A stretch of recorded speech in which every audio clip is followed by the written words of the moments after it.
जय श्री कृष्णा। श्रीमद् भगवद गीता का 18वां अध्याय। अर्जुन ने पूछा, हे मधुसूदन, संन्यास और त्याग के तथा पृथक पृथक जानने की इच्छा करता हूँ। श्री भगवान ने कहा, कामना वाले कर्मों के त्याग को ज्ञानी लोग संन्यास मानते हैं और विवेकी पुरुष फलों के त्याग को त्याग कहते हैं।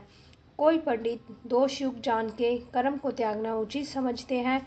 कुछ लोग यज्ञ, दान और तप आदि कर्मों के न छोड़ने को त्याग बताते हैं। हे भारत, त्याग के विषय में हमारा निश्चय जो है वह सुनो। त्याग 3 प्रकार के हैं। यज्ञ, दान और तप आदि कर्म त्यागने नहीं चाहिए। वे अवश्य करने योग्य है, क्योंकि ये 3 ज्ञानियों को पवित्र करते हैं। अब ये सब कर्म आसक्ति और फल को त्याग कर करने चाहिए। मेरा निश्चय मत यही है जो उत्तम है। अपने नियमित कर्मों को त्याग उचित नहीं। यदि मोहवश किया जाए तो वह तामस त्याग है। कर्म दुख प्रद है और यह विचार करके और शरीर के कलेश के भय से जो त्याग कहलाता है उसे त्याग का फल नहीं मिलता है। यह राजस त्याग कहलाता है। हे अर्जुन, अपना कर्म अवश्य करने योग्य है। फल और आसक्ति को त्याग कर जो किया जाता है वह कर्म सात्विक है। जो दुखदायक कर्म से द्वेष नहीं करता और सुखदायक कर्म से प्रीति नहीं करता वह त्यागी, सत्यशील, बुद्धिमान, मुक्ति के योग्य है। देहधारी संपूर्ण कर्मों का त्याग नहीं कर सकता। कर्म फल त्याग के कर्म करने वाला त्यागी है। कर्म फल 3 प्रकार के हैं, अनिष्ट, इष्ट और मित्र। जो त्याग नहीं करते हैं उनको यह मरने के बाद मिलते हैं।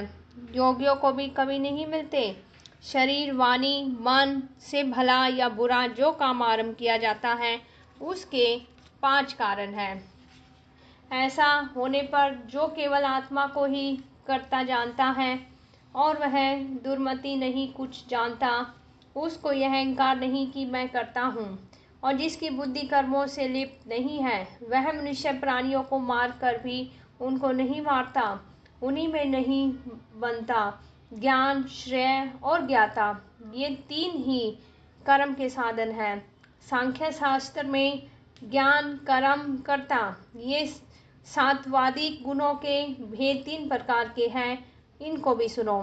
जो सब भिन्न भिन्न प्राणियों में अविनाशी, अविभक्त सत्ता को देखता है वह ज्ञान सात्विक कहलाता है। जिस ज्ञान से प्राणियों में नाना प्रकार की सत्ताएं दिखाई देती है उनको राजन ज्ञान जानो। ऐसा ज्ञान जिसमें बिन कारण और तत्वार्थ के जाने एक ही कार्य में लगा रहे अल्प और तामस है। फल की इच्छा न करके जो नियत किया जाता है सात्विक है। जो फल की इच्छा से और अहंकार से बड़े यत्न से किया जाता है वह कर्म राजस है। जो कर्म परिणाम, धन का खर्च, दूसरे की पीड़ा और अपना पुरुषार्थ न जान के मोहवश किया जाता है वह तामस कर्म कहलाता है। संग में रहित, अहंकार, धैर्य और उत्साह से युक्त, सिद्ध और असिद्ध में समान जो रहता है वह सात्विक करता है। योग मुक्त, फल का इच्छुक, लोभी, हिंसक, अपवित्रता, हर्ष, शौक से युक्त राजस कर्ता कहलाता है। चंचल चित्त वाला नीच, मूर्ख, दूसरों की बुराई करने वाला, आलसी, विद्वादी और दीर्घसूत्री और तामस कर्ता कहलाता है। हे धनंजय, गुणों की तरह बुद्धि और धैर्य के भी 3 भेद हैं। उनका विस्तार से कहता हूँ, सुनो।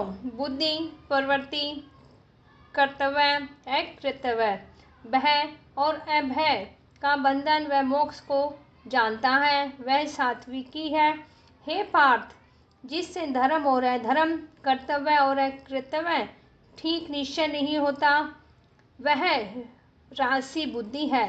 हे पार्थ, जिस अज्ञान से ढकी बुद्धि करके मनुष्य अधर्म को धर्म मानते हैं वह तामसी है। हे पार्थ, एकाग्रित होने से इधर उधर ना डिगने वाली, जिस धरती के द्वारा मन, प्राण और इंद्रियों की क्रिया ठीक चलती है, वह सात्विकी है। हे पार्थ, जो प्रशंस से फल की इच्छा वाला है, जो धर्म, काम और अर्थ को धारण करता है, उसकी धृति राजसी है।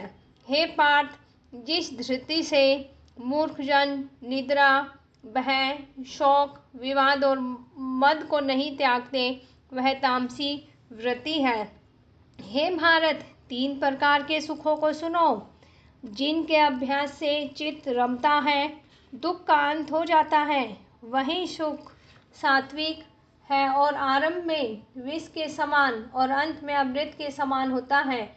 जो सुख आरंभ में अमृत तुल्य और अंत में विष के सदृश विषयों और इंद्रियों के संयोग से होता है, उसे राजस कहते हैं। जो सुख आदि और अंत दोनों में मनुष्य को मोह में फंसाता है और जो नींद, आलस और प्रमाद से उत्पन्न होती है, वह तामस है। प्रगति के इन 3 गुणों से अलग कोई और वस्तु आकाश, पाताल, देवलोक में नहीं है।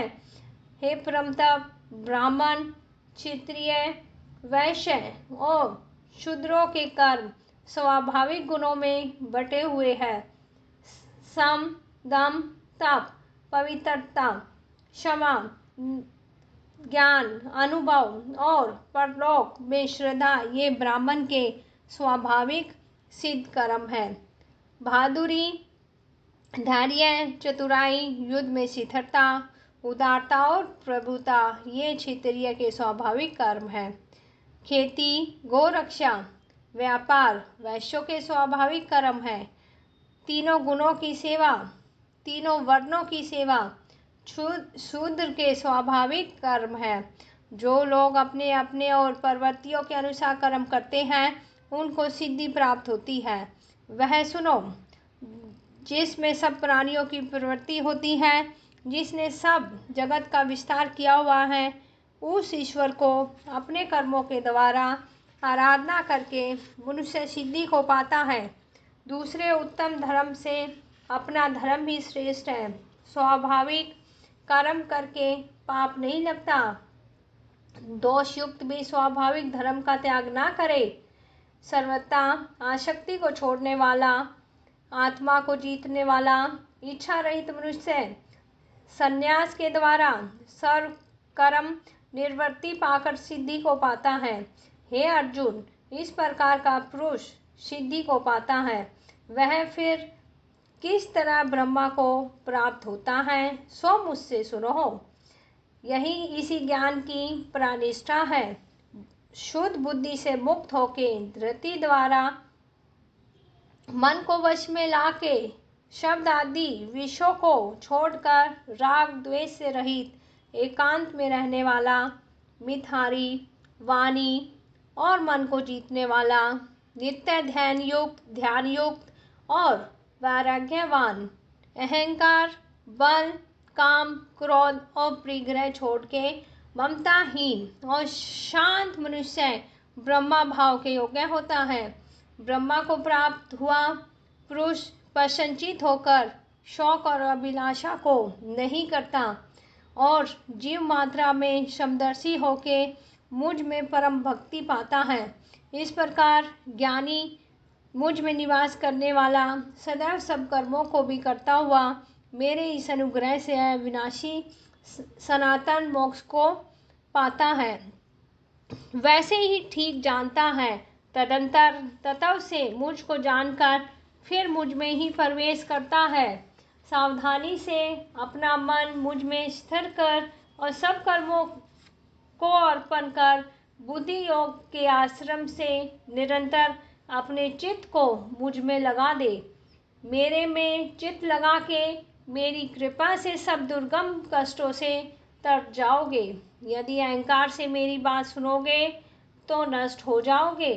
यदि अहंकार का आश्रय लेके युद्ध नहीं करूँगा तो ऐसा मानते हो तो तुम्हारा निश्चय झूठा है, क्योंकि स्वभाव तुम्हें युद्ध में लगावेगा।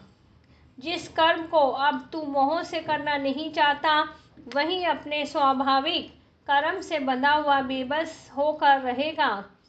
हे अर्जुन, प्राणियों के हृदय में स्थिर ईश्वर जिनको माया से इस प्रकार भ्रमा रहा है मानो सब यंत्र पर चढ़े हैं। हे भारत, सब भाव से उसी की कृपा से परम शांति और मुक्ति को पाओगे। यह गूढ़ ज्ञान मैंने तुम्हें कहा है, इसे भली भांति विचार करके जैसा चाहते हो वैसा करो। सबसे गूढ़ वचन को और सुन, क्योंकि तू मेरा परम मित्र है। इससे तेरे हित की कहूँगा।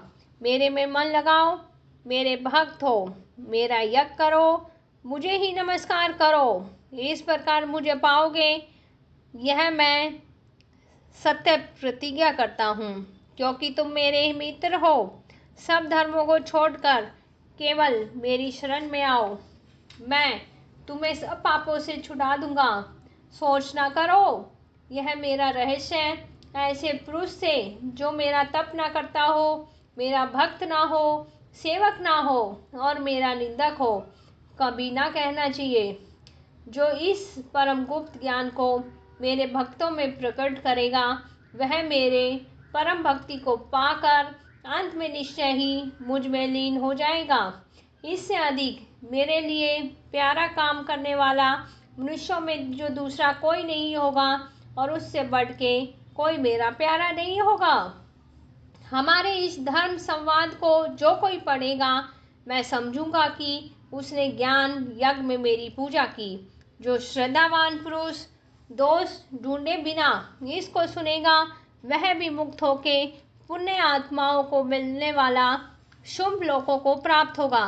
हे पार्थ, तुमने एकाग्रचित्त से इस मेरे कहे हुए उपदेश को सुना या नहीं?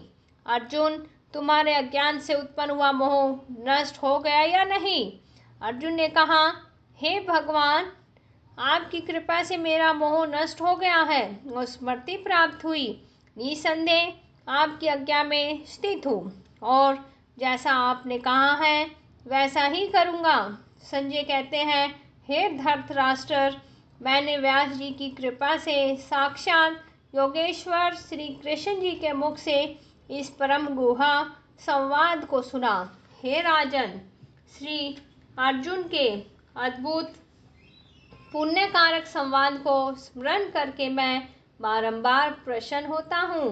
श्री कृष्ण भगवान के उस अद्भुत रूप को स्मरण करके मुझे बड़ा ही विस्मय होता है। हे राजन, मेरी ऐसी आराधना है कि जहाँ योगेश्वर श्री कृष्ण जी है और जहाँ पार्थ धनुषधारी है, वहीं राजलक्ष्मी, विजय, ऐश्वर्य और अटल नीति है। श्रीमद् भगवद गीता का 18वां अध्याय समाप्त होता है। धन्यवाद।